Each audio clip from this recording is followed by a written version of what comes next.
So if you're able to fully grasp these 3 principles, you are setting yourself in the best possible place to succeed in your investing. And if you don't, you will almost certainly end up losing a lot of money.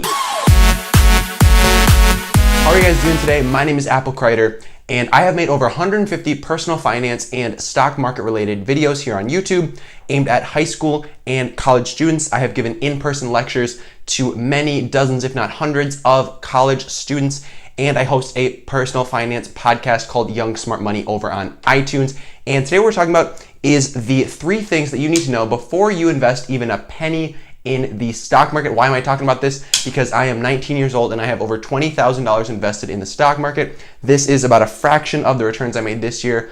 And I see so many people getting started, so many young people getting started and doing it completely wrong. So I wanted to share with you guys the 3 things that I wish I knew before I started investing and the 3 things that I think everybody should know before they even touch the stock market. But enough about me, let's get into the video. So the first thing you gotta know before you even put a dime into the stock market is that individual stocks are very volatile. Now, what does this mean? This means that stock prices can and will fluctuate dramatically, and if you're not prepared, this can be scary. I mean, if you see your stock price fall 10% in a week, this can be really, really scary if you're not expecting this. If you don't go in with the mindset that if you're investing in individual stocks, they can and will fluctuate dramatically, you are going to be surprised, and this will cause you to make poor decisions because you're going to be acting emotionally rather than rationally. But when you're investing in stocks, there's 2 things you got to make sure you're aware of knowing about this volatility. The first is that you have to be fearful when others are greedy and greedy when others are fearful, as Warren Buffett said. So what this means is essentially when other people are getting excited about this hot stock that's just going up and up and up, that is when you are selling and taking your profits, because when the masses start to get in, that is when things start to turn south. And when people are scared of a stock, when a stock has been falling and it's now on sale, that is when you come in, get your deals, and then when the masses flock there, that's when you're going to be selling, because that's when the price is artificially inflated. So that's what you got to remember first. Second thing you got to remember is that over time, over the last 50 years, stocks have returned on average 10% before inflation. And when we account for about a 2% annual inflation, then we're down to about 8% return on average over the last 50 years from stocks. This is including any recessions, any booms, any busts, all of that stuff, and it averages out to about 8% gain every single year. So if you keep that in mind, and you're playing the long game, which you really, really should be with stocks, then you are going to be fine, because stocks tend to return on average 8% after inflation year in and year out.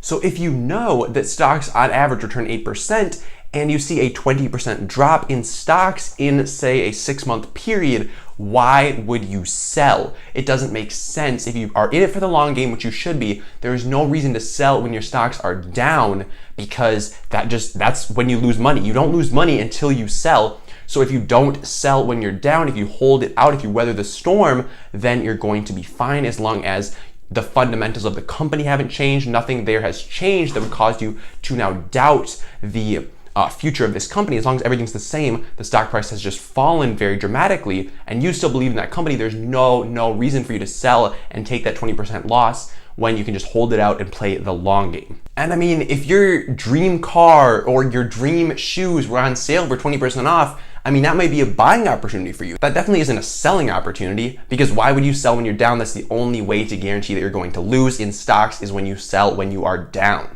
Second thing you gotta know when you're investing, before you even invest anything, is that mutual funds can and will eat away at a ton of your returns. So let me lay down the scenario with mutual funds for you guys right now. First thing is that many people have no idea that they're paying any fees on their mutual funds. This is usually because they are investing through employer-sponsored 401k plans where they don't have a lot of options, or there's a default option that's just a mutual fund that they're like, all right, I'll just go with that because it's the default. So a lot of people don't even know that they're paying fees on the money that they have invested, because they have no idea where that money even is. Second thing is that many people have no idea what their fees are. So of the people that actually know that they're paying fees, because if you have a mutual fund, you're paying fees, of the people who know that they're paying fees, many have no idea what their fees even are. And lastly, those who do know they're paying fees and do know what the fees are have no idea what the implications of these fees actually are. So let's talk about that right now. So for example's sake here, we're gonna say we're investing $100,000 in the average returns of the S&P 500, which is 8%, like we talked about, 10% minus 2% inflation is 8%, from the age of 20 to the age of 65. So we're just gonna put that 100 grand in at the age of 20. We're not gonna touch it until we turn 65, and we're just gonna let compound interest do its thing. So if we are paying no fees on this investment whatsoever, if we have that 100 grand in there, invested 8%, no fees, we're gonna end up with $3.2 million by the time we wanna retire at the age of 65. So not too bad right there, 3.2 million with no fees. But now let's say we add in a 2% fee with a mutual fund. I mean, this is pretty, I'd say on the higher end. If you're paying a 2% fee, you gotta stop that immediately, as we're gonna see. But 2% is probably on the higher end. There are some mutual funds you can get for as low as probably 1% or a little bit lower, but where the real low fee investment options are in index funds and ETFs, but we'll get to that. So with your mutual fund with a 2%, same 100 grand, same 45-year investment timeline, same 8% return, you are gonna end up with only $1.3 million. Compare that to the 3.2 with no fees, and you can see that having a 2% fee, just a 2% fee on your investment actually cost you nearly $2 million. Now this just seems absurd to me, and it's really hard for people to comprehend that a 2% fee could actually cost them over $2 million over the course of their entire working career. So that is why you really got to take these fees into account, and you got to make sure you're getting investment options with the lowest possible fees, because fees will eat away at your returns, and mutual funds have some of the highest fees out there. So you really got to keep this in mind, and you really got to look for funds with low fees. So like we said, those are index funds and ETFs, because these are passively managed, whereas a mutual fund is actively managed. So there's people actively picking the investments, buying and selling. This also has increased taxing implications, but you got to stick with those index funds and those ETFs, because over time, mutual funds and actively managed funds do not outperform passively managed funds, and passively managed funds are cheaper, so they just make a lot more sense. Historically, funds with lower fees, like we just said, they do actually outperform funds with higher fees. So it does not make sense to go with these high fee funds because you think they're better, you think they know more, because over time they statistically don't outperform their counterparts that have lower fees. And honestly, the only reason people really invest in these funds is because they don't know that the fees exist, and they don't know that they have better options. So you really do have to take these fees into account, especially with your employer sponsored, like your 401k plans. You gotta look into those, and you gotta see what fees you're paying, because they can really eat away at any potential returns that you could be seeing with that investment option there. Now, the third thing you gotta know before you invest a single cent in the stock market is that your most powerful asset is time. It's not money, it is time. So this really comes down to understanding the time value of money, which basically just says that $1 today is not the same as $1 next year, because you could have invested that $1 to work for you and have grown to even more money. So that next year that $1 is worth even more. And beyond the fact that $1 today is not the same as $1 tomorrow, starting to invest early, even if you don't have very much money to invest, can really give you a huge leg up. So for example's sake, we're gonna use some numbers here for a quick example. Say you have $100 a month to invest, so not that much money. You got $100 a month, that's about $3 a day. So not too bad. I bet you could come up with $3 a day if you really tried, if you really cut back on some of your expenses.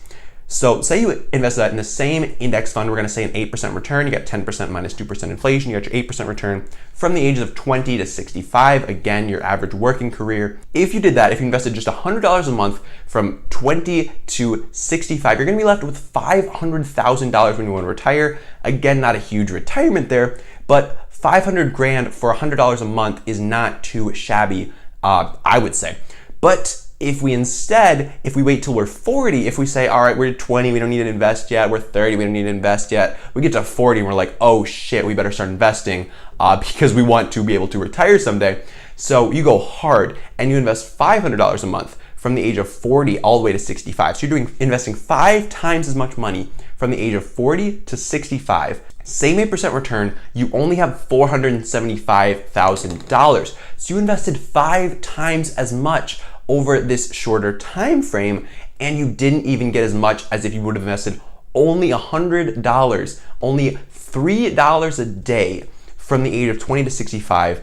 And another example of this that I got from Dave Ramsey is if you have 2 people, say you have me and you got you, and you are really smart. You're like the smartest guy on the block, and you start investing at the age of 19. You turn 19 years old and you're like, okay, we're gonna get serious about life. We're gonna get serious about retirement and just securing myself some financial security. So I'm gonna start investing today. But you only invest from the age of 19 to the age of 26. Once you turn 26, you stop investing because you're like, all right, I got a pretty set nest egg here. But I get to the party late, and I am 27 years old. So I'm picking up where you left off. I'm 27, and I'm like, oh shoot, I better get started investing because I think that's what you're supposed to do. And I've seen you've been investing for 7 years now, and I'm getting to the party late. But I invest that same $1,000 from the age of 27, $1,000 a year from 27 all the way to retirement at 65. You know who's got more money left at the end of the day? You do. You have more money at the age of 65 by investing for only 7 years than I do for investing for 38 years. Just because you started earlier than me, and just because you got ahead of the game and you started investing at 19 where I started investing at 27.